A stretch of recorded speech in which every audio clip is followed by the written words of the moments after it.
नमस्कार, आदाब। Crime petrol dial 100 में आप सबका स्वागत है। आज की कहानी एक ऐसे बाप और बेटी की कहानी है जिन्हें कुदरत ने शारीरिक रूप से कुछ कमियां दी थी। पिता जावेद देख नहीं सकता था और उसकी भोली भाली बेटी बोल नहीं सकती थी। अपनी इस मजबूरी की वजह से जावेद मैना की हर बात को समझ नहीं पाता था।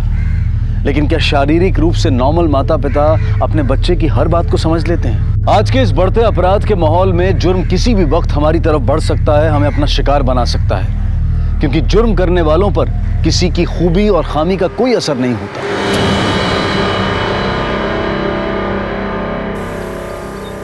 अल्लाहु अकबर, अल्लाहु अकबर।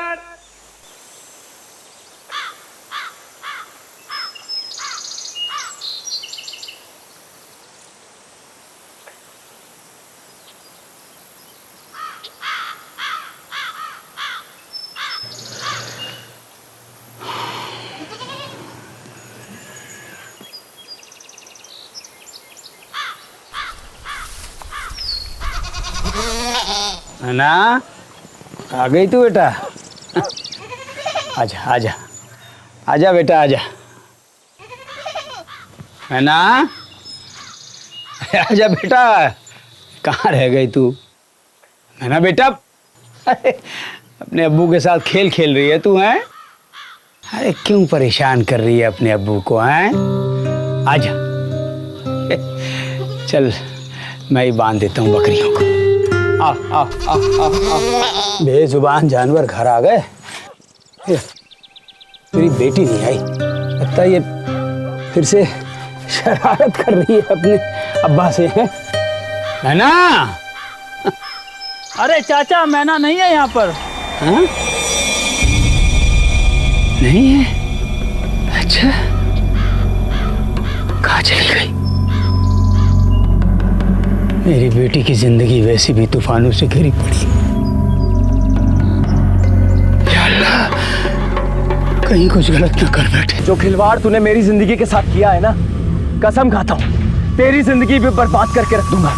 नहीं, मेरी बेटी इतनी कमजोर नहीं है, वैसा कुछ नहीं करेगी। मैं ढूंढूंगा उसको।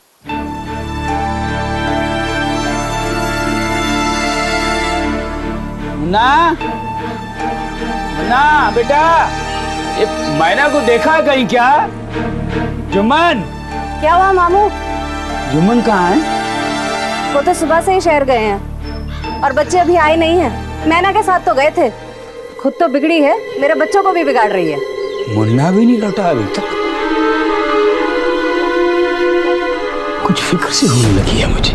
फिक्र मत करिए मामू, जाएंगे कहाँ? आ जाएंगे, यही होंगे कहीं। अच्छा, वालेकुम अस्सलाम। रफीक। अरे जावेद चाचा, सलाम वालेकुम। वालेकुम अस्सलाम। बेटा, वो मैना को कहीं देखा तुमने? नहीं तो क्यों, क्या हुआ? लौटी नहीं घर अभी तक। अरे आ जाएगी, होगी अपनी बकरियों के साथ कहीं। बेटा, बकरियां तो घर आ गई, मैना नहीं लौटी। अच्छा चाचा, आप यहीं रुको, हम बस दुकान बंद कर लेते हैं, फिर चलते हैं साथ में, ढूंढते हैं उसे। ठीक है। सुनिए, इधर आइए जरा। हाँ आया। चाचा आप 2 मिनट रुको, हम बस अभी आते हैं।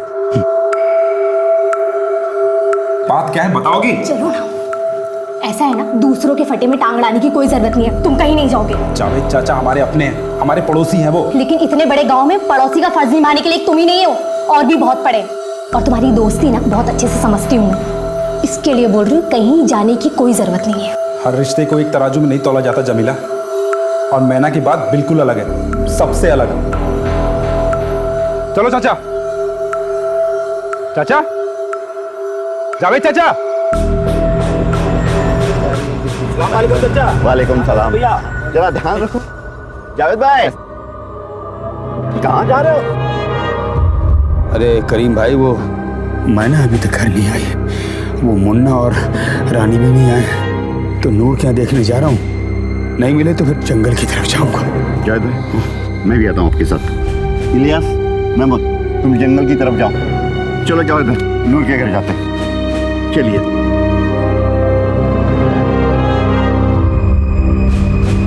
जावेद भाई, आ गया नूर का घर।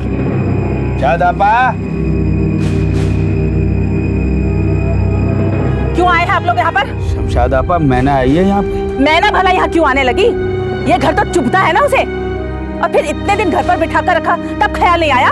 शमशाद आपा, ताने मत मारो। जावेद भाई वैसे ही परेशान है, उनकी मैना अब तक घर नहीं लौटी है। तो मैं क्या करूं? मियाँ नूर कहाँ है? लो, अब नूर से क्या लेना देना? एक तो अपनी बेटी को घर गृहस्थी का सलीका सिखाया नहीं और मर दिया हमारे माथे पे। आपा इतना जहर मत उगलो, आप नूर को बुलाइए। नहीं है नूर घर पे, खेती के काम से बाहर गया है, और आप लोग भी चले जाइए, समझे?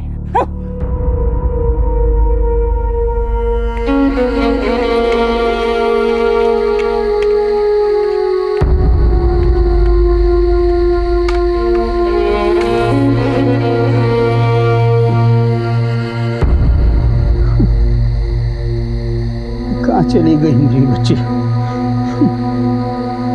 कहाँ चली गई?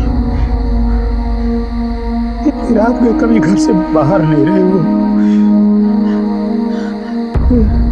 अगर किसी मुसीबत में पड़ गई तो किसी को आवाज भी नहीं लगा पाएगी बेचारी। वो तो पैदाइशी। जावेद भाई। हाँ? जावेद भाई। हाँ आपा। मुबारक हो। आपको बेटी हुई है। आपको भी बहुत बहुत मुबारक हो। मेरी बेटी, मेरी बेटी। शुक्र है मेरे अल्लाह, शुक्र है। मेरी बच्ची। अच्छा आपा ये बताओ, बिटिया दिखने में कैसी है? माशाल्लाह परी है, परी। बहुत खूबसूरत है बच्ची। लेकिन जावेद भाई, हाँ आपा। एक फिक्र की बात है। क्या? जब से बच्ची पैदा हुई है, इसके गले से आवाज नहीं निकली। या अल्लाह।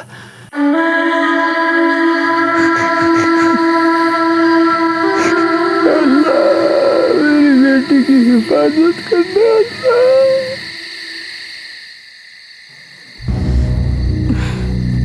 इतनी रात हो गई है, मुन्ना भी ना पता नहीं कहाँ भटकता रहता है। आपा, अरे शामत, देखना ये बच्चे पता नहीं सुबह से कहाँ गायब है। वैसे मुझे मुन्ना की फिक्र नहीं है, पर रानी तो भी छोटी है ना। आपा घबराइए मत, बच्चे ठीक होंगे।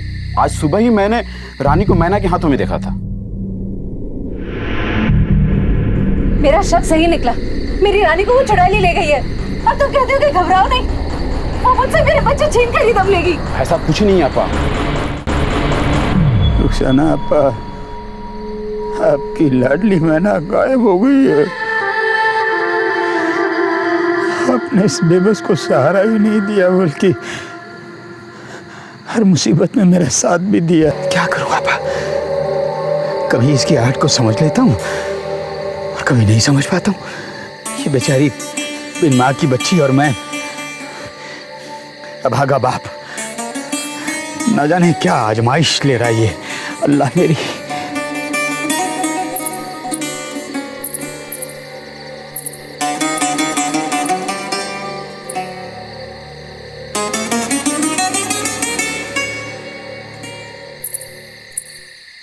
आप जा रही थी क्या आपा? जी हाँ, जा रही थी।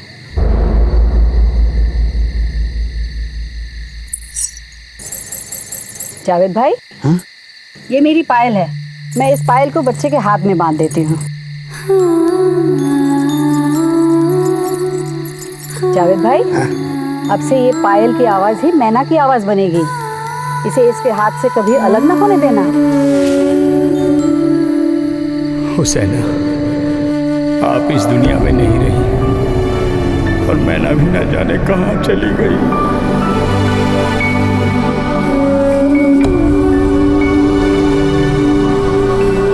जावेद की जिंदगी में मैना के अलावा और कुछ नहीं था, और मैना की जिंदगी भी जावेद से जुड़ी हुई थी। लेकिन मैना के अचानक गायब हो जाने से जावेद की जिंदगी हिल सी गई थी। मैना के साथ साथ उसके पड़ोस के 2 बच्चे मुन्ना और रानी भी गायब थे। गांव के लोग भी उन्हें ढूंढने की कोशिश कर रहे थे। आखिर क्या हुआ था उनके साथ? क्या मैना और वो बच्चे साथ में किसी हादसे का शिकार हो गए थे? क्या कोई अनहोनी हो गई थी? पुलिस स्टेशन दूर होने की वजह से शिकायत अगले दिन दर्ज करवाई गई। मेरे बच्चों को ढूंढ दीजिए साहब, मैं नहीं रह पाऊंगी उनके बगैर। पता नहीं कहाँ होंगे। साहब, यही है वो बुढ़ा जावेद जिसकी बेटी मैना मेरे बच्चों को ले गई। आसिफा, मेरी बच्ची ऐसा नहीं कर सकती है। चाचा मैंने खुद देखा है उन्हें साथ में। खुद का घर तो बसा नहीं पाई, दूसरों के घरों में आग लगाती फिरती है, बड़ी मजलूम बनती है। बेचारी क्या जादू कर रखा है मेरे बच्चों पर उसने। चुप हो जा, चुप हो जा, चुप हो जा। मैं तेरे लिए दूध ले आती हूँ, ठीक है?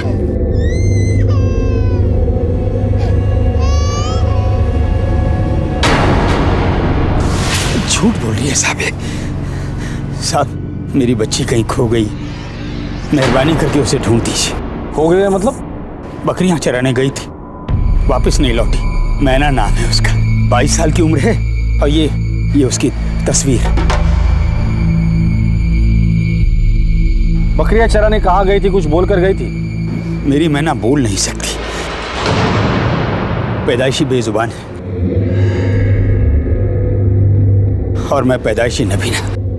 माफ कीजिएगा जावेद साहब, लेकिन पूछना पड़ता है, कहीं मैना का किसी के साथ कोई प्यार व्यार का चक्कर तो नहीं था? अस्तगफुरुल्लाह। या फिर आपका या मैना का कोई दुश्मन हो? नहीं साहब, नहीं, मेरी मैना शादीशुदा है। हाँ, वो शौहर से कुछ झगड़ा हुआ था। अब किस घर में मियाँ बीवी में कहा सुनी नहीं होती है, हो गया किसी बात पे झगड़ा। लेकिन हमारी दुश्मनी किसी से नहीं है साहब। सब बहुत सीधी है मेरी बच्ची। हाँ, खाक सीधी है, बच्चा ना होने की गोलियां खाती थी और अपने शौहर तक से छुपा रखा था। ये है जो गोलियां खाती है, इसकी वजह से बच्चा नहीं हो रहा है, इसकी वजह से मेरी जिंदगी बर्बाद हो गई है। इस बेइज्जती का बदला तो मैं लेके रहूंगा। तलाक हुआ था उसका? नहीं साहब, नादान है मेरी मैना, पता नहीं दिल में क्या छुपाए बैठी। सर, एक कहावत है, अंधे और गूंगे का कोई दुश्मन नहीं होता, लेकिन जुर्म करने वाले का कोई दोस्त भी नहीं होता। दास, 1 साल की बच्ची रानी, 10 साल का लड़का मुन्ना और 22 साल की बेजुबान शादीशुदा मैना, तीनों गायब है। आसिफा का इल्जाम मैना पर है कि उसने ही बच्चों को गायब किया है। सर, एक तरफ ये लड़की मैना मानसिक तौर पे परेशान है, तो हो सकता है ये गलत कदम उसी ने उठाया। दूसरी तरफ उसके पति नूर पर नाम और धोने के ताने लग रहे थे, तो वो भी ये काम कर सकता है। सर, एक पॉसिबिलिटी और है कि इन तीनों केस का आपस में कोई कनेक्शन ही ना हो। वो जो भी हो, फिलहाल तो ये 3 लोगों के मिसिंग का मामला बनता है। एक टीम तैयार करो इन 3 लोगों को ढूंढने के लिए, और गांव में जाके पूछताछ करो कि ये माजरा क्या है। Okay sir.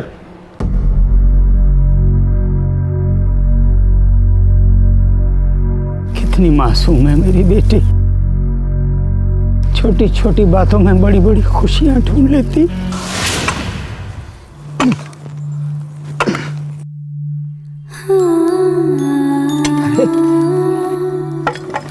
मैना बेटा,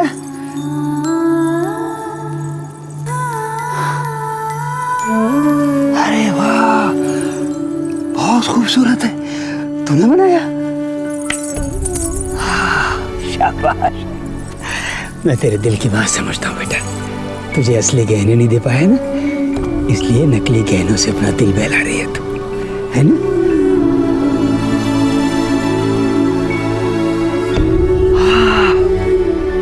मैना अब्बू की दुनिया है, अब्बू मैना की दुनिया है।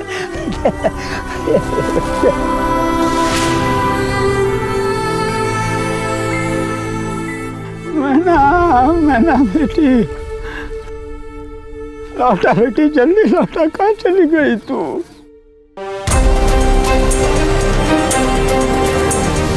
आप नूर की अम्मी?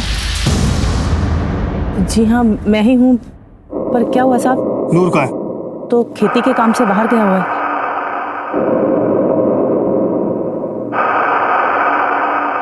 कब तक लौटेगा वो? 2 दिन में आ जाएगा। उसका मोबाइल नंबर दीजिए।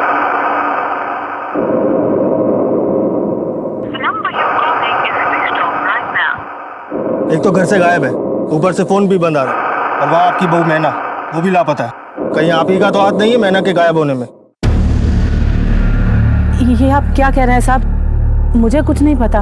नूर अगर घर आए तो उससे कहिएगा थाने में आके हमसे मिले। जी साहब।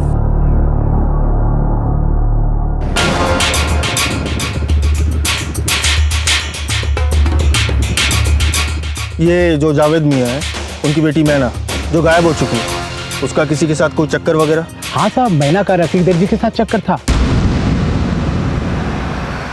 अक्सर दोनों को साथ में देखा करता था। हाँ साहब, रफीक और मैना का बचपन से ही चक्कर था।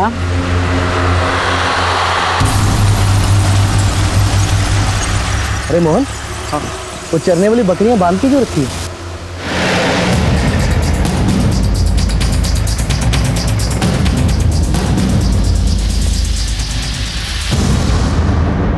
क्या हुआ साहब? बड़े चर्चे सुने हैं गांव में तेरे और मैना के। आखिरी बार कब मिला था उससे? ऐसा कुछ नहीं है साहब, मैं कल ही मिला था उससे। ये मैंने कल क्या सुना मैना, तुम बांझ होने के कलंक को सहती रही और अपने शौहर को नामर्द होने के ताने सुनते देखती रही। आखिर ऐसी क्या वजह थी मैना? बोलो मैना।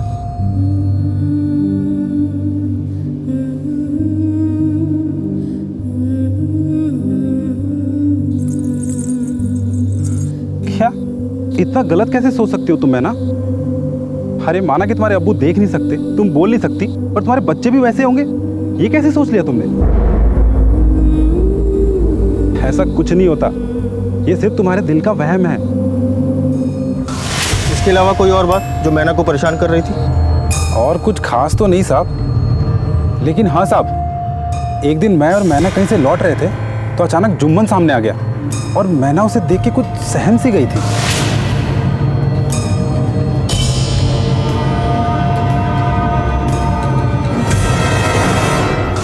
जुम्मन, वो आसिफा का शौहर? जी साहब। लेकिन उसको देख के क्यों डर रही थी वो? अब ये तो पता नहीं साहब, क्या बात होगी। ठीक है, लेकिन गांव छोड़कर हमसे पूछे बिना मत जाना। जी साहब। देख दो जाके। मोहन, ये पत्थर पे खून कैसा लगा?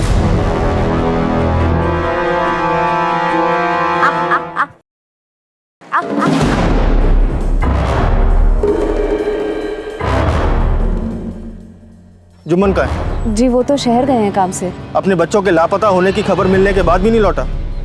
कल घर से कितने बजे निकला था वो? कल वो सुबह 10 बजे निकल गए थे। आपको मेरे बच्चों की कोई खबर मिली? अभी तक नहीं, लेकिन जुम्मन अगर घर आए तो उसे कहिएगा थाने आके हमसे मिले। जी।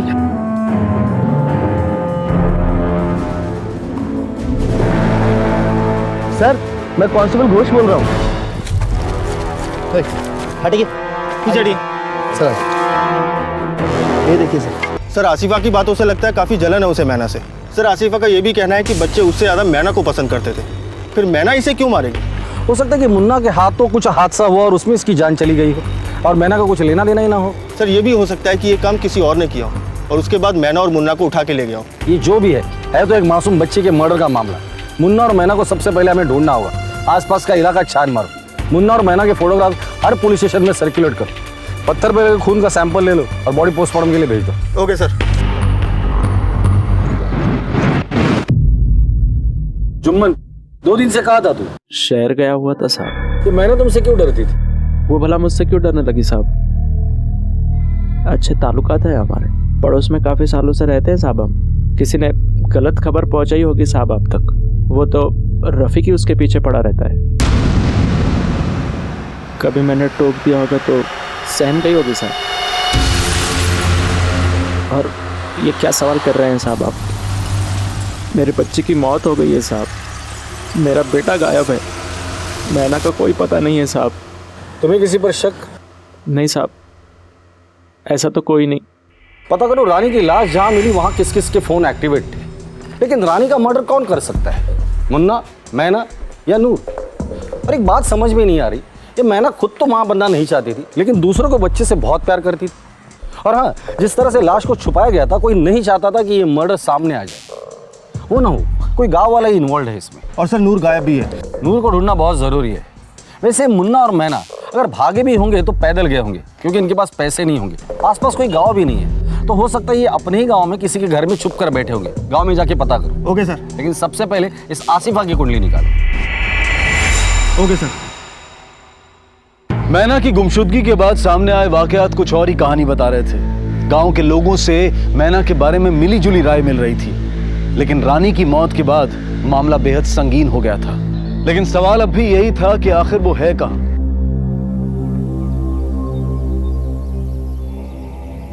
आखिर जिसका डर था वही हुआ ना। इस की गोगी बेटी ने मार डाला मेरी बेटी को। और मुन्ना को भी कहीं लेकर चली गई। आसिफा, ये कैसी बातें कर रही हो तुम? रानी को मेरी बेटी नहीं? नहीं, मेरी मैना कभी ऐसा नहीं कर सकती। नहीं कर सकती क्या मामू? कर गई। हमारे रानी को मार डाला, हमारे मुन्ना को लेकर भाग गई वो। देखो बेटा, तुम्हें कहीं गलतफहमी हुई। मैं ना ऐसा कभी नहीं कर सकती। चाचा मैं ना ऐसा नहीं कर सकती तो और कौन कर सकता है? वो ऐसा क्यों करेगी? जो करना था वो कर चुकी वो। मामू, हमारे एहसानों का ये सिला दिया आप लोगों ने। अरे मारना ही था तो मुझे मार डालते। मेरी बेटी ने क्या गुनाह किया था? देखो बेटा, रानी की मौत का हम सबको अफसोस है। मामला पुलिस के पास है, जो सच्चाई है वो सामने आ जाएगी। तो फिर बेटा यहाँ तमाशा करने से क्या फायदा? बेटा तुम इन्हें ले जाओ। लेकिन चाचा, बेटा जाओ, इन्हें ले जाओ। मैं छोड़ूंगी नहीं उस बेटा को। बेटी, मेरी बेटी को मार डाला। अल्लाह माफ नहीं करेगा। जाइए यहाँ से। करीम भाई, यकीन मानो, मेरी बेटी ऐसा नहीं कर सकती। अरे वो तो बच्चों पर जान छिड़कती है अपनी। वो बच्चों को आसिफा के खिलाफ क्यों भड़काएगी? वो तो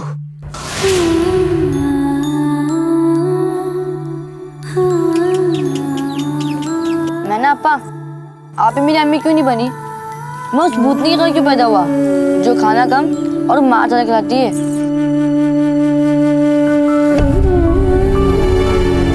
जमुना, मैना आपा क्या कह रही है? ऐसी बातें नहीं करते बेटा, आखिर वो तुम्हारी अम्मी है। यही तो रोना है नानू। बेटी घर आ जा, घर आ जा। शांत पूरे बाप की हिम्मत जवाब दे रही है। घर आ जा। ठीक है सर, कांस्टेबल का फोन आया था। नूर का पता चल गया, वो मालदा में छुपा बैठा है। उठाकर लेकर आओ उसे। Okay sir.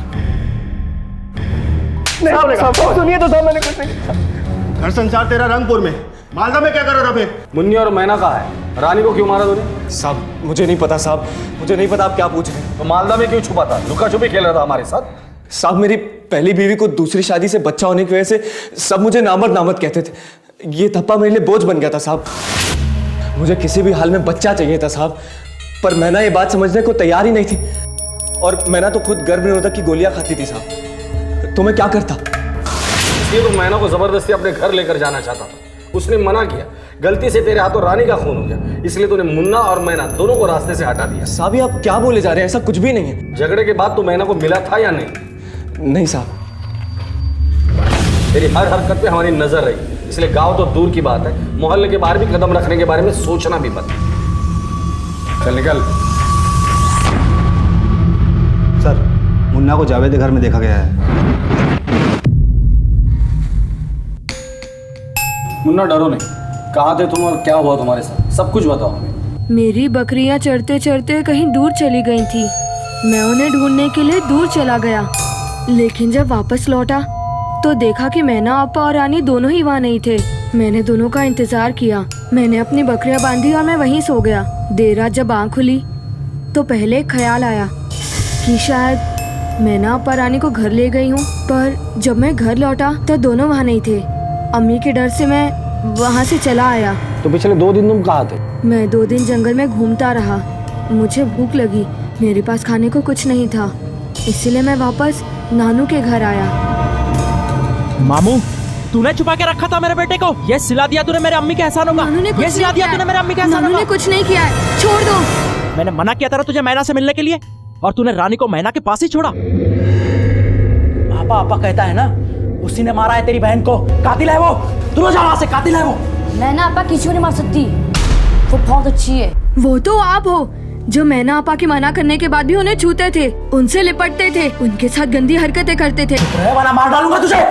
या अल्लाह, तो जुम्मन वो तू था? हाँ? अरे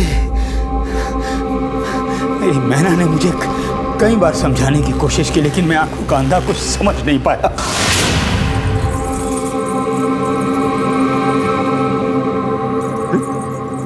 क्या तेरे पीछे? कौन? कौन है वहाँ?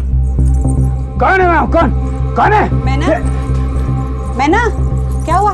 पापा मैना क्या हुआ? पापा हाँ लगता है मैंने के पीछे कोई पड़ा था। पापा क्या हुआ? क्या कहना चाह रही है मैना? कौन पड़ा इसके पीछे? उसने भाईजान किसी राह चलते ने छेड़ दिया, बच्ची डर गई है। बेटा तू डर मत, तू अब बड़ी हो रही है, ऐसी बातें तो होती रहेंगी, इसे मुकाबला करना सीख। मैना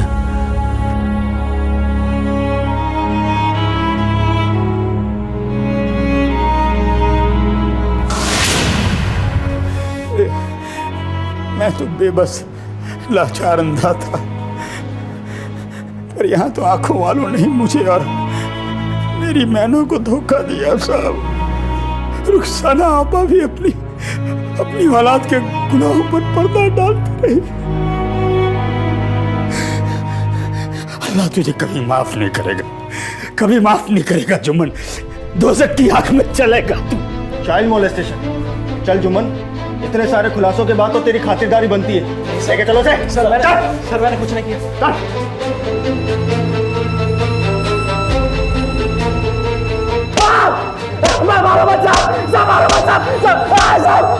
देख जुम्मन, सिर्फ सच बोलना, कहानी सुनने के लिए टाइम नहीं मेरे पास। सब सच बताता हूँ साहब। मैना की अम्मी नहीं थी साहब, इसलिए मेरी बकरियों का दूध उसे पिलाया गया। वो जब बड़ी हुई तो मैं उसे जंगल में बकरियां चराने ले जाता था, मैं ही उसका ख्याल रखता था साहब। पर फिर लगा कि वो जवान हो रही है। जावेद को ये बात पता नहीं चली, समझ सकता हूँ, लेकिन तेरी अम्मी को भी ये बात पता नहीं चली।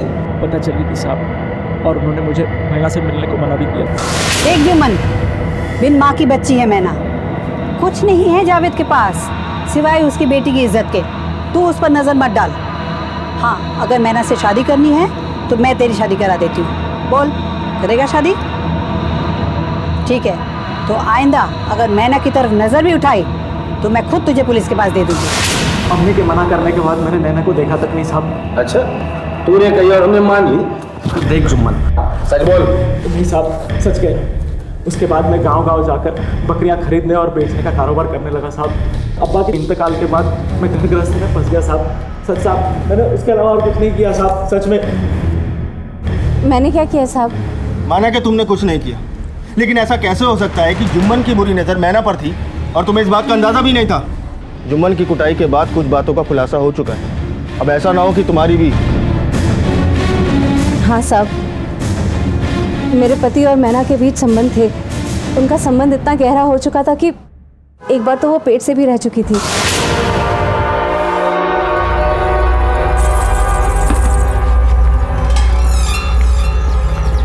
अरे मैना, तू यहाँ क्या कर रही है? क्या तू मां बनने वाली है?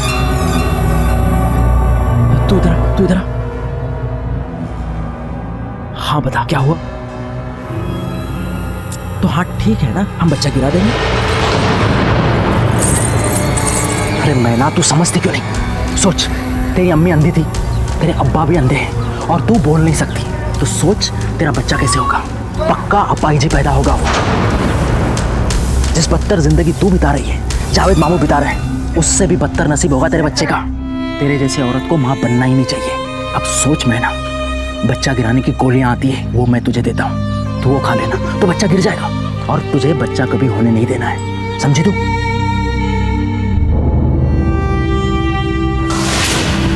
मैंने उनकी सारी बातें सुन ली थी। मैं जुम्मन से झगड़ा करने जा ही रही थी कि मेरे भाई शामत ने आकर मुझे रोक लिया और समझाया कि शामत हट जा। शांत हो जाओ, मेरी बात सुनो। हर बार लड़ाई करने से कोई फायदा नहीं है। रही बात मैना की, तो उसे मैं देख लूंगा, पर सोचो, इस बात का फायदा उठाकर तुम जुम्मन जीजू को जिंदगी भर अपने काबू में रख सकती हो। उस वाक़ये के बाद मैंने जुम्मन को कभी अपने पास भटकने तक नहीं दिया। जब मैना का निकाह हुआ तो मुझे लगा कि शायद अब हमारी शादीशुदा जिंदगी पटरी पर आ जाए, पर जब मैंने ऐसे ख्वाब देखे तब उस मैना ने आके मेरे सारे ख्वाब तोड़ दिए। जुम्मन ने मैना का बच्चा गिराया, उसे गर्भपात की गोलियां ला कर दी। जुम्मन का डर मैना के दिल में इस तरह घर कर गया था कि शादी के बाद भी वो मां नहीं बनना चाहती। बांझपन का सिक्का अपने माथे ले लिया, सब कुछ चुपचाप साइड करती रही। क्या ऐसी मैना किसी को मार सकती है? सर ऐसी मैना ही ऐसा कर सकती है। हो सकता है कि जुम्मन ने जो कुछ मैना के साथ किया था उसका बदला लेने के लिए ही मैना ने रानी को मारा होगा। हाँ बोलो।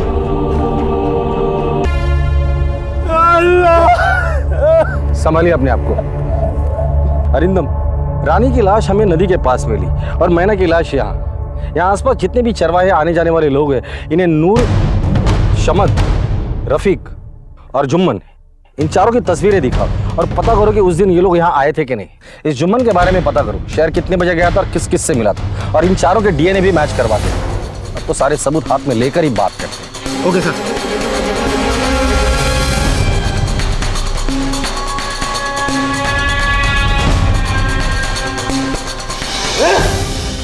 क्या रे नूर, काफी अंधेरे में रखा तूने हमें।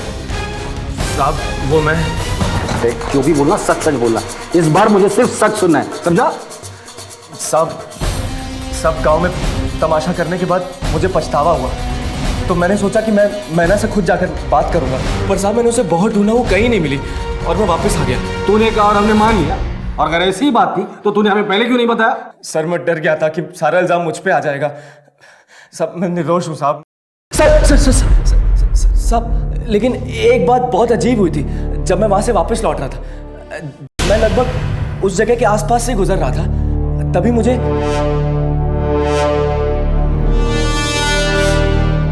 अब साहब जब मैना ही नहीं रही तो हो सकता है कि शामत ही कातिल हो। कितने बजे की बात है ये? लगभग 2 बजे की बात होगी। खड़ा रे। साहब मैंने कुछ नहीं किया है साहब। मैना की लाश जहाँ मिली वहां तुझे देखा गया है, हमारे पास गवाह भी है और सबूत भी। जंगल में क्या घूमने गया था तू? मैंने कुछ नहीं किया है साहब, उस दिन तो।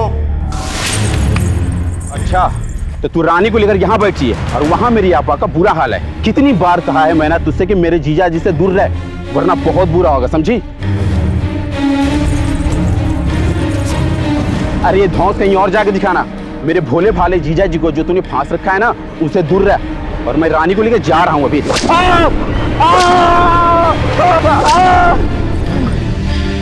देख लूंगा तुझे, मैं देख लूंगा तुझे। मैना के हाथों पिटने के बाद मेरी हिम्मत ही नहीं हुई साहब कि मैं उसके पास जाऊं। पता नहीं किस बात का गुस्सा मुझ पे उतार रही थी। कितने बजे थे? लगभग 2 बजे साहब। 2 बजे? हाँ साहब, सुबह मैना से मिलने के बाद मैं पूरे दिन शादी के कपड़ों की तैयारी में लगा हुआ था।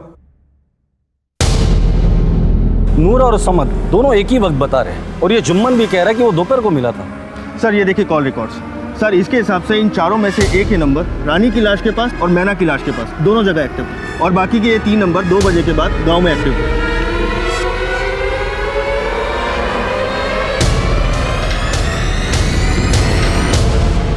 रानी की लाश जहाँ मिली थी और मैना की लाश जहाँ मिली थी, कॉल रिकॉर्ड के हिसाब से तेरे मोबाइल की लोकेशन उस दिन उस वक्त वहीं पर थी। उस एरिया के चरवाहे ने तेरी फोटो पहचान ली है। तू शहर जाने के लिए दोपहर को निकला था, लेकिन डेपो से पता चला है कि तूने रात की बस पकड़ी थी। तो दिन भर कहाँ था तू? मैना के नाखून में जो स्किन के टिश्यूज मिले उसी तरह डीएनए मैच हो ही जाएगा।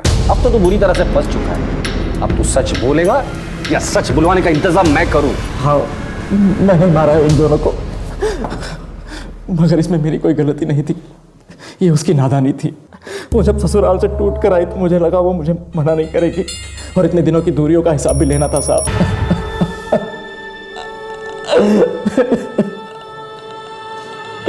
मेरे ही हाथों मेरी बेटी मर गई साहब।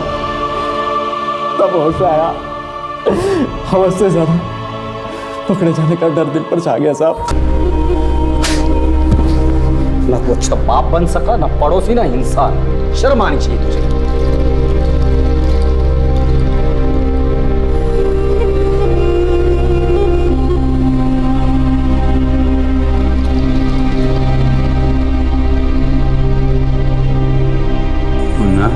नानू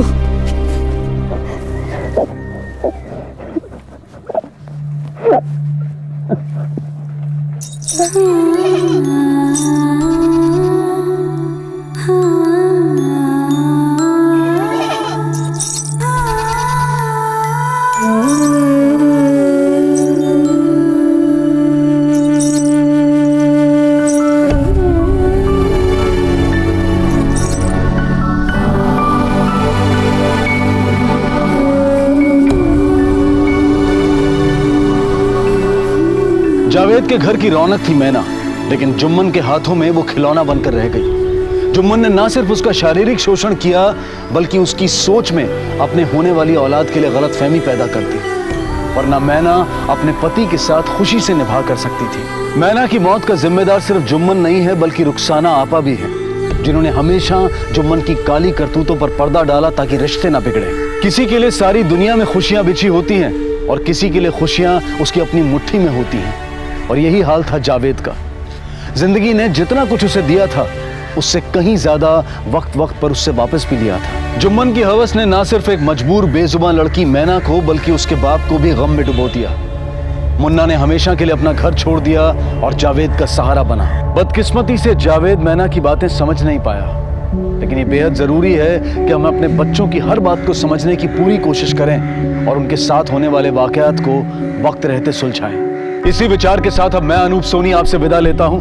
फिर मुलाकात होगी अगले एपिसोड में एक और चौंका देने वाले केस के साथ। तब तक अपना और अपने परिवार का ख्याल रखें और देखते रहें क्राइम पेट्रोल डायल 100। सबक एक को सीख हम सबको। जय हिंद। नमस्कार, आदाब। क्राइम पेट्रोल डायल 100 में आप सबका स्वागत है। मौत को अंजाम देने के लिए जिंदगी न जाने कैसे कैसे रास्तों से गुजरती है। तथ्यों यानी फैक्ट्स की कितनी ही तहों के नीचे अपराध की सच्चाई छिपी रहती है।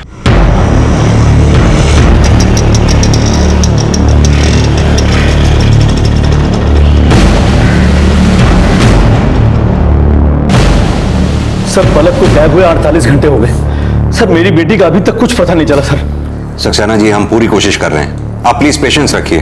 बेहतर होगा अगर पलक के बारे में आप लोग कुछ और जानकारी दे पाएं, जैसे कब निकली थी वो घर से। Excuse me. हाँ बोलो। गाड़ी मिल गई? नंबर वही है? ठीक है, फॉरेंसिक को इन्फॉर्म करो, हम वहां पहुंच रहे हैं।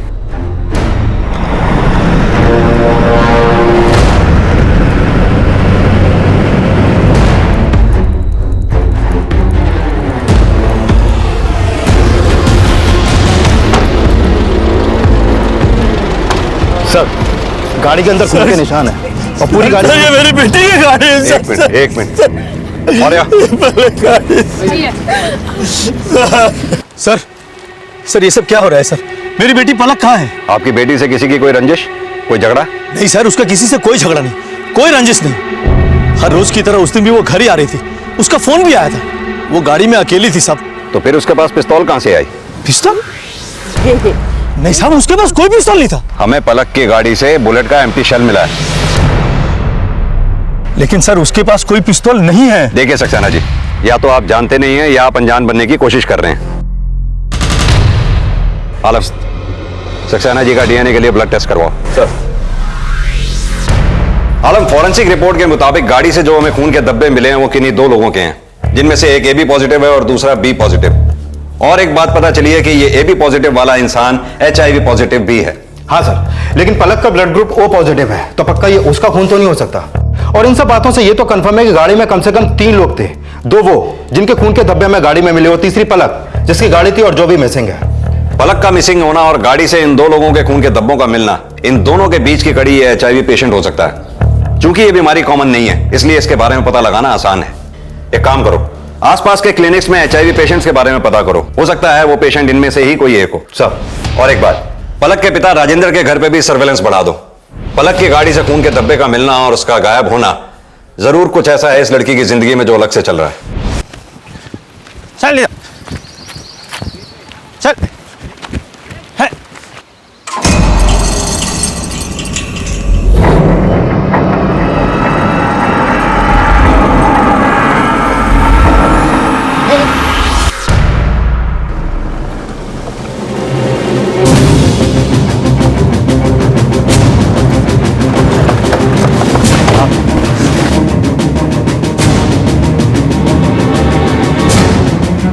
लाश को जलाकर सबूत मिटाने की कोशिश की गई। मौर्य, फॉरेंसिक को इन्फॉर्म करो। Okay sir. और आप लोग आसपास देखो, कुछ मिलता है क्या? ये पलक सक्सेना की गाड़ी भी तो इसी हाईवे पे मिली थी ना? हाँ सर, यहाँ से कोई 15 किलोमीटर आ गया, बाराबंकी उन्नाव हाईवे पे। पलक की गाड़ी से खून के धब्बों का मिलना और आसपास किसी बॉडी का ना पाया जाना है।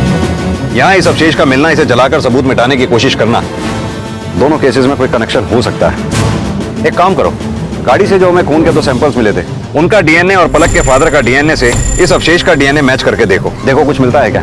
सर, बाराबंकी उन्नाव हाईवे पर पलक सक्सेना की गाड़ी में खून के निशान और 15 किलोमीटर ही आगे इंसानी जिस्म का एक खौफनाक अवशेष एक या अनेक अपराधों की तरफ इशारा कर रहा था। पुलिस के सामने बड़ी ही पेचीदा सिचुएशन थी। जिसकी गाड़ी थी वो लापता था, जिनके खून बहे थे उनका न जाने क्या हश्र हुआ था। लेकिन इतना तय था कि ये कोई सामान्य अपराध नहीं बल्कि किसी की शातिर सोच का नतीजा था। हमारे हाईवेज हमारी मंजिल को आसान बनाते हैं, लेकिन बाराबंकी उन्नाव हाईवे पुलिस के लिए परेशानी का सबब बनने वाला था। सर, खेत में जो हमें जली हुई हड्डी मिली थी उसका डीएनए रिपोर्ट। क्या लिखा है इसमें? सर, गाड़ी में जो 2 ब्लड सैंपल हमें मिले थे उनमें से एक के डीएनए से इस हड्डी का डीएनए मैच करता है। डीएनए ही नहीं, बीमारी भी मिलती है। यानी कि जिसकी हड्डी मिली है वो HIV पेशेंट था, और गाड़ी से जो हमें 2 ब्लड सैंपल्स मिले थे उसमें से ये AB पॉजिटिव वाला भी HIV पेशेंट था। इसमें यह भी लिखा है कि हत्या शायद गोली मारकर की गई और बाद में उसको जला दिया गया। यानी कि हत्यारा मृतक को जानता था, इसीलिए सुराग मिटा रहा था। उसे लगा होगा कि अगर बॉडी हमारे हाथ लग गई तो हम अपराधी तक पहुंच ही जाएंगे। आलम, फॉरेंसिक की नजर से एक हड्डी का मिलना एक बॉडी के मिलने से कम नहीं है। अब यह हमारे ऊपर है कि हम उस जानकारी का करते क्या है। खैर, वो जो भी हो, अब हमारे हाथों से बचेगा नहीं। सर, आपका इशारा पलक की तरफ तो नहीं? अभी तक मिसिंग है वो। नहीं आलम, इस केस में सिर्फ पलक ही नहीं, कुछ और लोग भी शामिल हैं। सर ये अपना खबरी है बाराबंकी नया बाजार से, कुछ खबर लाया है। बोलो। सर, उधर प्रॉपर्टी डीलर है नया बाजार में, 4 दिनों से गायब है। तो इसमें खबर क्या है? किसी काम से गया होगा? नहीं साहब, उसके अपने बंदे ऑफिस के लोग उसे ढूंढ रहे हैं। पुलिस कंप्लेंट नहीं की उन्होंने? नहीं सर, इसलिए तो शक हुआ, तभी तो आप लोगों को बताने आया। क्या नाम है उसका? मनोहर गुप्ता। वैसे उसे मोंटी बुलाते हैं साहब। उम्र 26-27 साल। उधर नया बाजार में उसका घर है, उधर फैमिली के साथ रहता है। सर, डीएनए रिपोर्ट के मुताबिक इस B पॉजिटिव और AB पॉजिटिव वाले दोनों लोग की उम्र भी 20 से 27 साल के बीच की है। नहीं मेरा बच्चा, चुप हो जा, चुप हो जा। हमको नहीं पीना चाय, इसको संभालो। अरे चाय तो पी लो, अनशन करने से कुछ नहीं होगा, वो आ ही जाएगा। हर दूसरे दिन तो गायब हो जाता है मोंटी। लेकिन 4 दिन हो गए उसको यहाँ से गए हुए, ना कोई फोन, ना कोई खोज, ना खबर। हमेशा तो जाता था, कभी कानपुर, कभी लखनऊ, पर खबर तो करते थे, लेकिन इस बार तो उनका। अरे हम तो अभी भी कह रहे हैं कि पुलिस को खबर कीजिए। हाँ, बुला लो पुलिस को और दिखा दो घर, जवाब देते रहेंगे उनके सवालों के। पिछले शहर में बदनामियां कम हुई थी। अरे हम तो कहते गया तो गया, कम से कम पिंड छूटेगा नालायक से। क्या अनाप शनाप बोले जा रहे हैं? कुछ समझ में आ रहा है कि क्या बोल रहे हैं?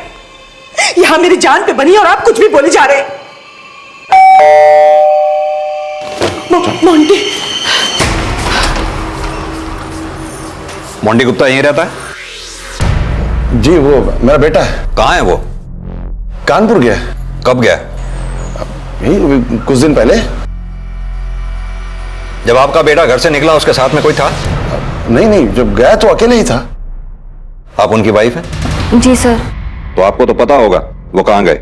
नहीं सर, इस बार वो कुछ कह के नहीं गया।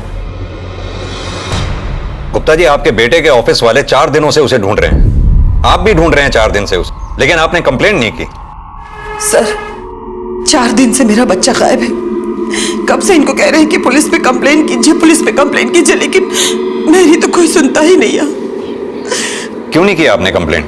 वो अक्सर जाता रहता है, कभी कभी हफ्ते भर के लिए। कोई नई बात नहीं है, बस इस बार वो कोई खबर नहीं की उसने, और उसका फोन भी स्विच ऑफ है। सर, आप गुप्ता जी, बाराबंकी उन्नाव हाईवे पर कुछ वारदातें हुई हैं, जिसमें हत्याएं भी हुई हैं, लेकिन बॉडी हमें नहीं मिली है, बॉडी पार्ट्स मिले हैं। अब आप हमें सही सही बताइए कि आपका बेटा है कहां? पिस्तौल रखता है बेटा आपका? पिस्तौल? जी मालूम नहीं, कभी देखा नहीं। यही है आपका बेटा? कसरती है? हाँ सर, वो बचपन से उसको शौक था। 4 अपना शरीर बनाने का। देखो भैया ये वाली है, ये मुंह साफ है ना? हाँ, कितना, 2 गोनी कर दूं? 2 कर दो, और तू और कर दो। अरे पापा इतनी कंजूसी मत करा करो, साथ में कुछ नहीं जाएगा। तेरे पेट में तो जाता है मुफ्त का, भट्टा बैठाया किसी ने दुकान पे। छोटे खाने देना, घी गिरा तो खिचड़ी में ना। खा बेटा खा। भैया अरे तू दाल बता। कसरत करने का और अच्छा खाने पीने का बहुत शौक है इसे। ये मोंटी आपका इकलौता बेटा है? जी नहीं, मेरी एक बेटी भी है, पूनम। गुप्ता जी, हमें आपका ब्लड टेस्ट करवाना होगा। ब्लड टेस्ट हमारा? जी, आपके ब्लड टेस्ट से हमें डीएनए मैचिंग करवानी होगी उसके साथ जिसकी बॉडी के पार्ट्स मिले हैं हमें। एक बात बताइए, आपके बेटे को किसी तरह का कोई रोग था? मेरा मतलब गुप्त रोग। बाराबंकी उन्नाव हाईवे पर मिली गाड़ी में खून के निशान अब एक इंसान से जुड़ गए थे। सुरागों के कोहरे में भटकती पुलिस के सामने अपराध की एक छवि सी बन गई थी। गुप्ता परिवार से उनका नौजवान लड़का मोंटी गायब था, तो क्या वो भी उस रात उस कार में था? इसका जवाब महज अब एक ब्लड टेस्ट के नतीजे पर टिका था। लेकिन पुलिस के सामने एक और बड़ी पहेली थी। किसी भी अपराध की इमारत मोटिव यानी कि मकसद की नींव पर खड़ी होती है। एक लड़की गायब है, खून के निशान हैं और एक इंसानी जिस्म का अवशेष। मकसद क्या था? क्या ब्लड टेस्ट रिपोर्ट का नतीजा इस गुत्थी को सुलझाने वाला था? सर, मोंटी के पिता का डीएनए रिपोर्ट आ गया है और उनका डीएनए इस बी पॉजिटिव ब्लड ग्रुप वाले से मैच करता है। यानी बी पॉजिटिव ब्लड ग्रुप वाला मोंटी है। इसका मतलब मोंटी भी उस गाड़ी में मौजूद था।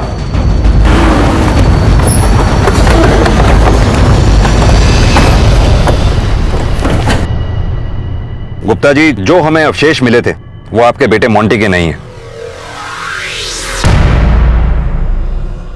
लेकिन हाँ, हमें एक गाड़ी मिली है उसी रास्ते पे जिसे कोई छोड़ के भागा था। उसमें खून के धब्बे मिले हैं जिसमें से किसी एक के ब्लड का डीएनए आपसे मैच कर रहा है। मतलब साफ है कि मोंटी भी उस गाड़ी में था और वो गाड़ी इस पलक सक्सेना के नाम पे है। जानते हैं आप इसे? रिंकी जी, आप जानती हैं इसे? कभी आपसे जिक्र किया हो मोंटी ने? नहीं, कभी जिक्र तो नहीं किया। तो फिर आपका बेटा मोंटी इसकी गाड़ी में कर क्या रहा था?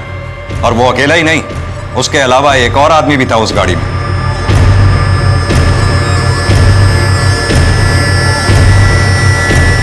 क्या पता सर? सर, इस गाड़ी वाली लड़की का अब तक कुछ पता नहीं चला और अब तो ऐसा लगता है कि सुभाष गुप्ता का बेटा भी गायब है। आखिर चल क्या रहा है इसके बेटे की लाइफ में? नहीं सर, मेरी पलक किसी मोंटी को नहीं जानती थी। वैसे वो हर बात इन्हें जरूर बता देती थी। कुछ भी नहीं छुपाते थे हमसे वो। बच्चे आजकल क्या छुपाते हैं, क्या बताते हैं, किसी को क्या मालूम। सर, आप लोग हिम्मत मत हारिए, हम पलक को ढूंढने की पूरी कोशिश कर रहे हैं। जैसे ही कुछ पता चलेगा हम आपको इन्फॉर्म करेंगे। सर, ये पलक और मोंटी के कॉल रिकॉर्ड्स, इस कॉल रिकॉर्ड के मुताबिक जिस दिन वारदात हुई इन दोनों की फोन लोकेशन एक ही एरिया में थी। हो सकता है कि ये दोनों भी उस दिन उसी गाड़ी में मौजूद हो। पर सर, कॉल रिकॉर्ड के मुताबिक पिछले 3 महीनों से इन दोनों के बीच में कोई भी बातचीत नहीं हुई है। यानी कि वो तीसरा ब्लड सैंपल AB पॉजिटिव जो हमें गाड़ी में मिला था, हो सकता है वही इन दोनों के बीच की कड़ी हो। पर सर, अभी तो ये मोंटी और पलक दोनों गायब हैं। आलम, ये भी तो हो सकता है कि गाड़ी में मोंटी की उस तीसरे आदमी के साथ लड़ाई हुई हो। मोंटी ने उसको गोली मारी और बाद में उसे खेत में जलाकर मोंटी वहां से निकल गया हो। पर सर, गाड़ी में पलक भी तो थी, तो हो सकता है कि उसको भी मोंटी ने मार दिया हो। लेकिन यह भी तो हो सकता है कि मोंटी ने पलक को ना मारा हो। पलक मोंटी और उस तीसरे आदमी के झगड़े के दौरान मौका पाकर वहां से निकल गई हो और अब डर के मारे कहीं छुपी बैठी हो। पहले आप लोगों ने बोला मर गए हैं वो, और अब आप बोल रहे हैं हत्या की है उन्होंने किसी की। क्या बोल रहे हैं आप लोग? देखिए, शांत हो जाइए। केस की छानबीन चल रही है और पुलिस का काम है अनुमान लगाना। पर सर, छानबीन कब तक चलेगी और भैया का पता कब चलेगा? जब तक आप लोग खुल के सारी बातें हमें नहीं बता देते। गुप्ता जी, क्या छुपा रहे हैं आप हमसे? कुछ भी तो नहीं छुपा रहे हैं सर, सब कुछ तो बता दिया आपको। आपसे हम दोबारा पूछ रहे हैं, आपका बेटा मोंटी पिस्टल रखता था? क्योंकि हमें जो गाड़ी मिली थी उसमें फायरिंग हुई थी और उसी में आपके बेटे मोंटी के खून के धब्बे भी हमें मिले हैं। मैं पहले ही आपको बता चुका हूं कि हम नहीं जानते कि वो पिस्तौल रखता था या नहीं। देखिए सर, मैं हाथ जोड़ता हूं आपके, हम पहले से ही बहुत परेशान हैं, अब हमें और परेशान मत कीजिए। अरे मुझे लगता है ये गुप्ता परिवार जरूर हमसे कुछ छुपा रहा है। हाँ सर, मुझे भी ये लग रहा है। पहले तो सुभाष गुप्ता ने अपने बेटे के गायब होने के 4 दिन तक कोई रिपोर्ट नहीं लिखवाई और अब इतना कंसर्न दिखा रहा है। मेरे ख्याल से जब तक हम मोंटी और पलक के बीच की कड़ी यानी वो तीसरे ब्लड सैंपल वाला आदमी जिसे एड्स था उसे नहीं ढूंढ लेते तब तक इस केस में किसी नतीजे तक पहुंचना मुश्किल होगा। ये मोंटी और पलक के कॉल रिकॉर्ड चेक करो, देखो कोई कॉमन नंबर मिलता है क्या। सर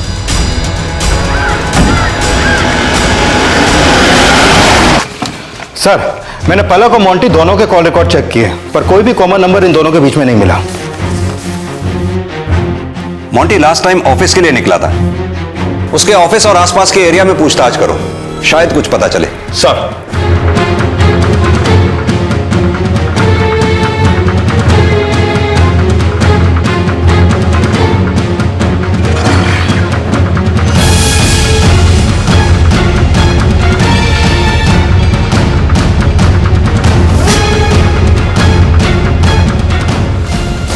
क्या बन रहा?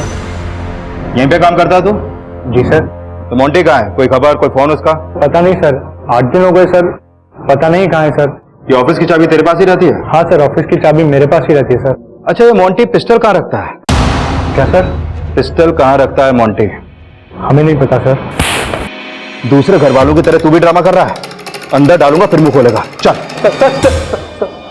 था उनके पास सर एक पिस्टल। सर वो हमारे धंधे में तो सर जरूरत पड़ती रहती है ना सर, और सर वैसे भी उनका पिस्टल वो बिना लाइसेंस के था सर। क्या है उसके पास? माउजर, सिक्सर, रिवॉल्वर क्या है? सर 9mm था। 9mm? और क्या पता बोल? सर बस सर। और बोल! सच सच बोल, जो भी जानता है। सर भैया जी जब लखनऊ से आए थे तो पिस्टल साथ लेके आए थे। लखनऊ से? हाँ सर, वो कुछ 6 महीने पहले आए थे और सब बताने को भी मना किया। लखनऊ से यहाँ क्यों आए थे? पता नहीं साहब, बसा बसाया सालों पुराना कारोबार था सर वहाँ, पता नहीं वो छोड़ के यहाँ क्यों आ गए। ठीक है, हमसे पूछे बगैर ये शहर छोड़कर जाइयो मत कहीं। और हाँ, अगर तेरे भैया जी का फोन तुझे आए तो हमें इन्फॉर्म जरूर करियो। जी सर। ये गुप्ता फैमिली जितना हमें बता रही है उससे कहीं ज्यादा ये हमसे छुपा रही है। इतनी बड़ी बात पचा गई है। एक काम करो, लखनऊ जाकर जरा ये गुप्ता फैमिली का हिसाब किताब पता करो। सर। अनजान रास्तों पर अनजान लोगों का मिल जाना कोई अचरज की बात नहीं है, लेकिन उनका किसी अपराध में इन्वॉल्व पाया जाना चौंका जाता है। पलक और मोंटी के बीच में कभी कोई बात नहीं हुई थी, ऐसा उनके फोन रिकॉर्ड से पता चलता है, लेकिन फिर भी अपराध की उस रात दोनों साथ थे। पुलिस ने पलक का बैकग्राउंड चेक कर लिया था, लेकिन उन्हें वहां कोई संदिग्ध बात नजर नहीं आई थी, इसलिए पुलिस अब मोंटी की जिंदगी को खंगालने में जुट गई थी। उन्हें पूरा यकीन था कि इस अपराध के पीछे का सिलसिला और मकसद वहीं कहीं है।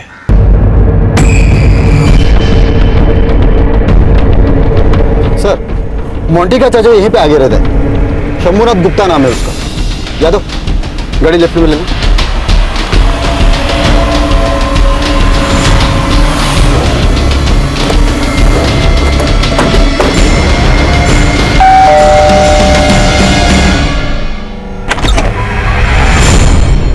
जी, सुभाष गुप्ता के बड़े भाई है ना? जी। पहले आप दोनों भाई साथ में रहते थे ना यहाँ पर? जी जी। फिर अचानक चले क्यों गए वो यहाँ से? देखिए सच सच बताइएगा, वरना थाने ले जाकर पूछताछ करनी पड़ेगी आपसे। हम भला झूठ क्यों बोलेंगे? वो छोटे की बहुत बदनामी हो रही थी बहू के कारण। सुभाष! सुभाष! हाँ भैया। छोटे देख, ये क्या आया मोबाइल में? बहू की कैसी तस्वीर आई है? अरे क्या गुप्ता जी, दुकान छोड़ के क्या नया धंधा शुरू कर दिया? बहू को भी लगा दिया लाइन पे?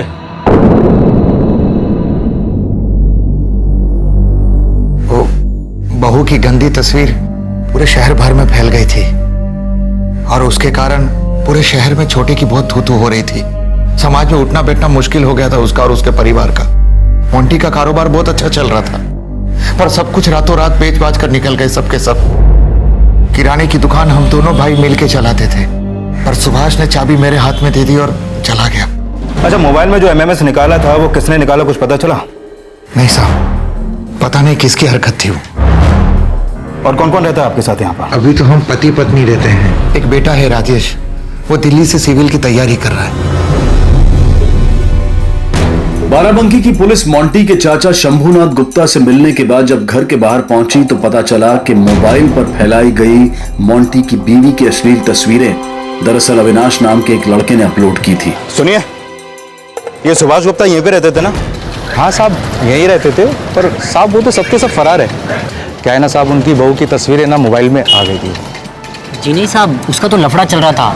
अरे वो क्या नाम था उस लौंडे का? अविनाश। हाँ अविनाश, उसका मोंटी के साथ पहले से ही कुछ झगड़ा चल रहा था साहब। अविनाश ने तो बदला लिया है साहब। उसने पता नहीं मोंटी की बीवी की तस्वीर कैसे निकाल ली। अरे वो क्या बोलते अपना, वो कंप्यूटर से निकाल ली होगी।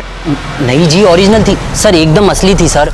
अच्छा किया यहाँ से भाग गए साहब, किसी को मुंह दिखाने लायक नहीं रहे।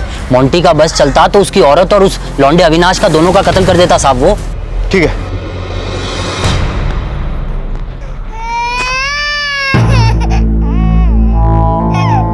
मुझे तुमसे कुछ बात करनी है। हाँ माँ, पूछिए ना। सच सच बताना, मोंटी कहाँ है? हमें नहीं पता अम्मा। तुम्हारा उसके साथ कोई झगड़ा हुआ था? नहीं अम्मा, कोई झगड़ा नहीं हुआ।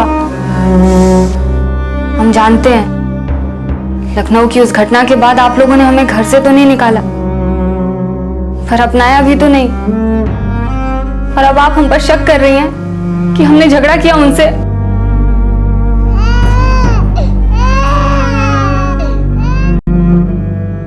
जिस नंबर से एमएमएस आया था उसके बारे में कोई इन्फॉर्मेशन मिली? नहीं सर, हमने पता करने की कोशिश की तो पता चला कि वो नंबर किसी फेक आईडी से लिया गया था और वो नंबर सिर्फ एक ही बार इस्तेमाल हुआ था। अविनाश के घर चलते हैं। अब अविनाश ही बताएगा कि उसने ऐसा क्यों किया।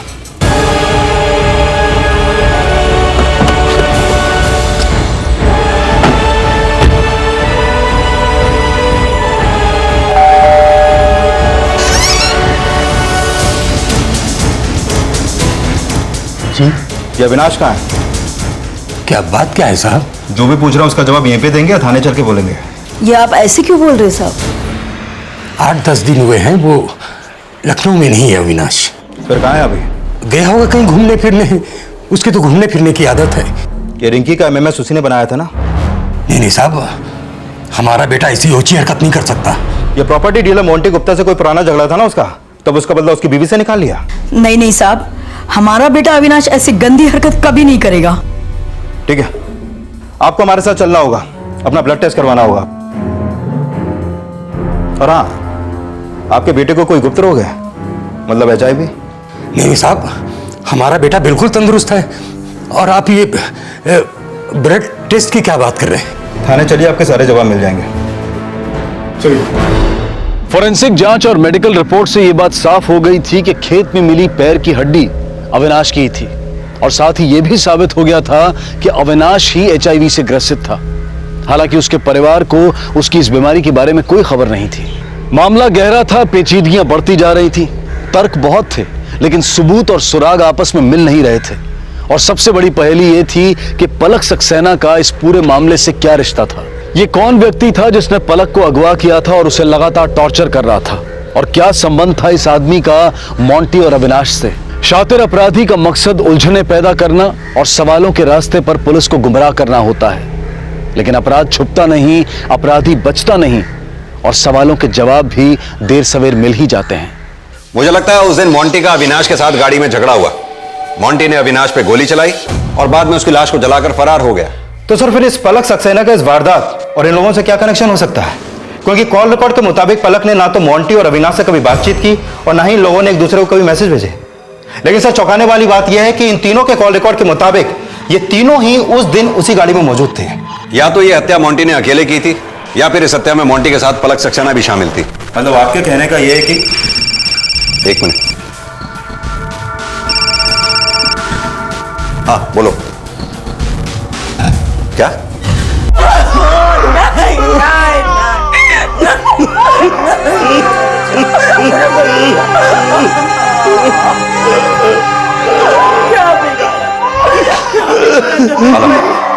डीएनए मैच होने के बाद एक बात तो कंफर्म है कि वो लाश मोंटी की ही है। अब बची पलक। या तो ये हत्या पलक ने की है या फिर किसी से करवाई है। आखिर ये पलक है कहां? ये सब हमारी गलती का ही नतीजा। हमें आपको सब कुछ पहले ही बता देना चाहिए था। क्या बता देना चाहिए था? लखनऊ में एक कांड हुआ था जिसकी वजह से हम लोग लखनऊ से यहाँ बाराबंकी आ गए थे। और वो कांड अविनाश और मोंटी के किसी पुराने झगड़े की वजह से हुआ था। वो झगड़ा किस वजह से हुआ था ये तो हमें नहीं मालूम, लेकिन बाद में ये पता चला था कि अविनाश ने वो एमएमएस बनाया था। क्यों ये भी हमको नहीं मालूम। मेरा बेटा, मेरा मोंटी बहुत अच्छा था। चुप रहने से काम नहीं चलेगा, जो मालूम है वो बताओ, इससे पहले कि फिर कोई नया कांड हो जाए। क्या बताएं सर, बात बताने लायक हो तब तो बताएं। जो भी बात हो वो बोलो। सर ये सब लोग हमारी इज्जत उछालने पे लगे हुए हैं, जबकि इस सब की जड़ पूनम है। मोंटी की बहन? जी सर, उसकी वजह से ही मोंटी और अविनाश एक दूसरे से नफरत करते थे। मतलब? सर एक रोज मोंटी ने पूनम और अविनाश को, उन्होंने घर पर आकर हमें सब कुछ बताया, लेकिन फैमिली की बदनामी ना हो इसलिए उन्होंने ये बात कभी भी किसी से भी नहीं बताई। पर अविनाश, उसके सर पे तो खून सवार था, बदला लेने की धमकी दी थी उसने। और सर उस दिन जब क्या हुआ? मुझे लगा वहां कोई है। यहाँ तो कोई भी नहीं है। हुआ क्या था? अरे वो आवाज आई थी। कैसी आवाज? वो होती है ना जैसे। अरे यार कुछ भी नहीं है, चलो तुम जाओ। उस दिन तो समझ नहीं आया वो आवाज कैसी थी, पर उसके कुछ समय बाद जब हमने हमारा एमएमएस देखा तो हम समझ गए ये काम अविनाश का ही है। तुमने कहा मोंटी और अविनाश के बीच झगड़ा हुआ था लखनऊ के पार्क में। उस झगड़े के बाद पूनम और अविनाश क्या फिर भी मिलते रहे? सर उसके बाद क्या हुआ हमें नहीं पता।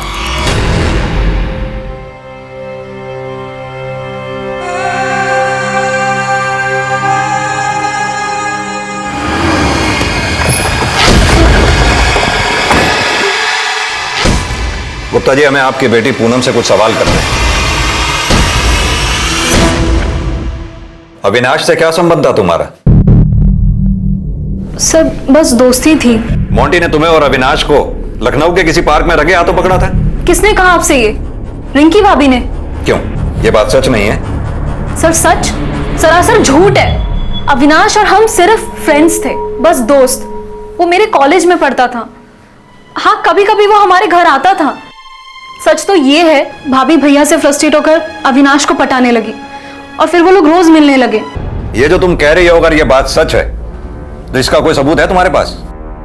सर मेरे पास इस बात का कोई सबूत नहीं है, पर यही सच है क्योंकि मुझे भैया ने खुद बताया था और उन्होंने मुझे मना किया था मैं किसी से ये बात ना कहूं, मम्मी पापा से भी नहीं।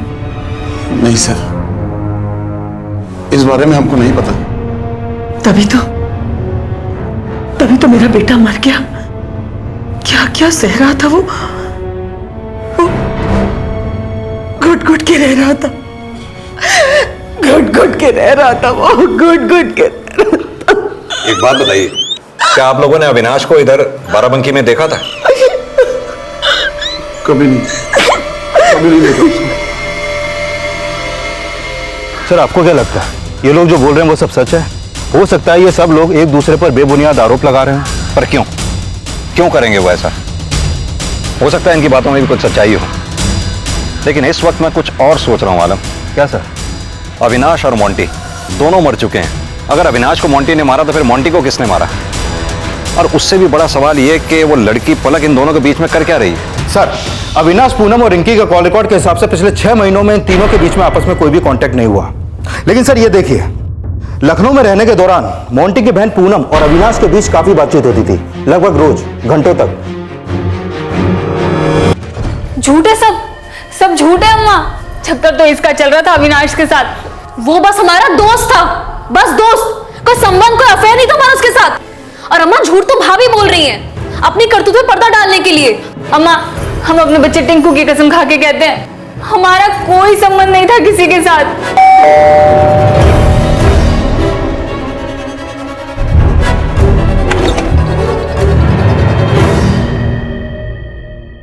झूठ बोल रही हो तुम। अपनी भाभी पे लगाया हुआ तुम्हारा इल्जाम बिल्कुल झूठा है। सर हम झूठ नहीं बोल रहे हैं। आवाज नीचे। हमारे पास और भी बहुत से तरीके हैं सच उगलवाने के, और सच तो यह है कि मोंटी को तुम्हारे और अविनाश के संबंधों को लेकर आपत्ति थी, इसलिए तुमने अविनाश के साथ मिलकर मोंटी के कत्ल का प्लान बनाया जो कि फेल हो गया, और बाद में मोंटी को उसको भी मारकर जला दिया। हालांकि यह काम तुम्हारे अकेले के बस का नहीं था, इसलिए तुम्हारे साथ तीसरा भी जरूर कोई था। कौन था वो तीसरा? और ये पलक कहां है? हम किसी पलक को नहीं जानते और हमारा अविनाश का कोई संबंध नहीं था, भाभी का था, सिर्फ भाभी का। हमने कुछ नहीं किया सर। सर एक बात समझ में नहीं आ रही, मोंटी और अविनाश दोनों दुश्मन थे, तो फिर ये दोनों एक साथ उस गाड़ी में कैसे पहुंच गए और क्यों? हो सकता है किसी ने मीटिंग तय की हो। पर सर मोंटी के कॉल रिकॉर्ड में ऐसा कुछ सामने नहीं आया। लेकिन यह भी तो हो सकता है पर्सनली आमने सामने बात की गई हो। पर सर जिस दिन वारदात हुई अविनाश उसी दिन बाराबंकी पहुंचा था, तो हो सकता है कि उस तीसरे आदमी को अविनाश ने अपने फोन से ही कांटेक्ट किया हो। एक काम करो आलम, इस अविनाश के फोन कॉल रिकॉर्ड्स दोबारा से चेक करो, पता करो वारदात से 2-3 रोज पहले इसने किस किस से बात की थी। Sir Devpur highway check post से एक आदमी आया है, उसके पास कुछ खबर है। बुलाओ उसे। सर अभी कुछ देर पहले मैं उन्नो बाराबंकी हाईवे से जा रहा था।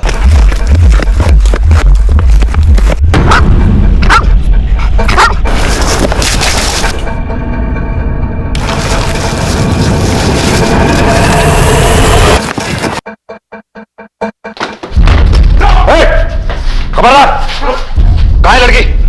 पलक कहां है? वर्मा, ये पलक सक्सेना का मेडिकल एग्जामिनेशन करवाओ, इसके पेरेंट्स को भी इन्फॉर्म करो। सर मैंने कॉल रिकॉर्ड से पता लगाया, अविनाश एक नंबर पे बहुत अरसे से फोन करता है, लगभग पिछले 2 साल से। किससे बात करता था? सर ये तो नहीं पता चल पाया, लेकिन हाँ सर, ताज्जुब की बात यह है कि अविनाश जिस नंबर पे फोन करता था वो खुद उसी के नाम पर रजिस्टर्ड है।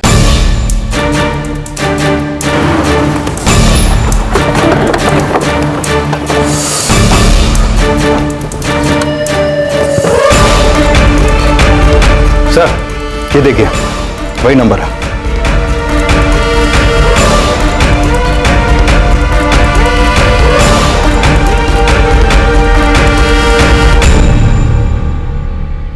मोंटी के पास हमारे लिए कभी टाइम ही नहीं था। अविनाश पूनम को छोड़ने कभी कभी आता था। कॉलेज में साथ पढ़ते थे दोनों, और इसी दौरान हमारी जान पहचान हो गई। हाँ, लखनऊ में भी घर के बाहर हम लोग मिलते थे। सर हमने माफी मांगी और अपनी शादीशुदा जिंदगी को बचाने और सुधारने की बहुत कोशिश भी की, पर फिर किसी ने हमारा एमएमएस बनाया, जिसके चलते इतनी बदनामी हुई कि हमें लखनऊ छोड़ के रातों रात यहाँ बाराबंकी आना पड़ा। सर हमने एमएमएस जरूर बनाया था, पर हमने किसी का मर्डर नहीं किया। अविनाश सिर्फ दोस्त नहीं था हमारा, प्यार था हमको उससे, लेकिन भाभी ने उसको छीन लिया हमसे, इसलिए हमारा दिमाग गुस्से से खराब हो गया था। पर सर हमने किसी का मर्डर नहीं किया। अभी कुछ रोज पहले खून की जांच करवाए तो पता चला मुझे और मेरे बेटे टिंकू को HIV हो गया है। हम समझ गए ये हमें अविनाश की वजह से ही हुआ है, पर मोंटी को ना हो जाए इसलिए हमने उनसे शारीरिक संबंध बनाना बिल्कुल बंद कर दिया। पर एक रोज मोंटी जिद करने लगी तो हमें उन्हें बताना पड़ा, और फिर उनके कहने पे ही हमने अविनाश को उस दिन उनकी बताई हुई जगह पे बुलाया। लेकिन सर उसके बाद क्या हुआ ये हमें नहीं पता।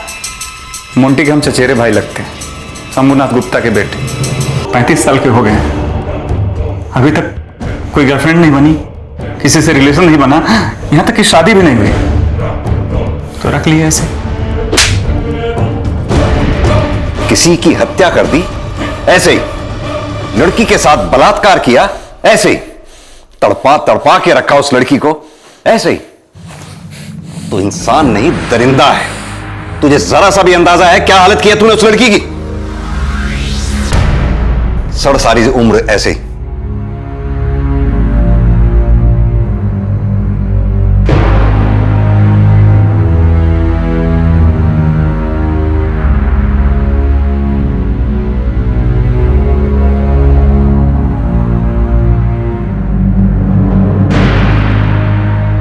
रिंकी गुप्ता को हत्या और हत्या की साजिश के लिए हिरासत में लिया गया है। जिंदगी के ज़हीन मसले अपराध के रास्तों पर चलकर नहीं सुलझाए जा सकते, बातों को छुपाकर या गुप्त रखने से मसले खुद ब खुद हल नहीं हो जाया करते। किसी ने सही कहा है कि झूठ और रहस्य आत्मा पर एक ऐसे कैंसर की तरह से होता है जो हर अच्छाई को खा जाता है और अपने पीछे छोड़ जाता है सिर्फ तबाही।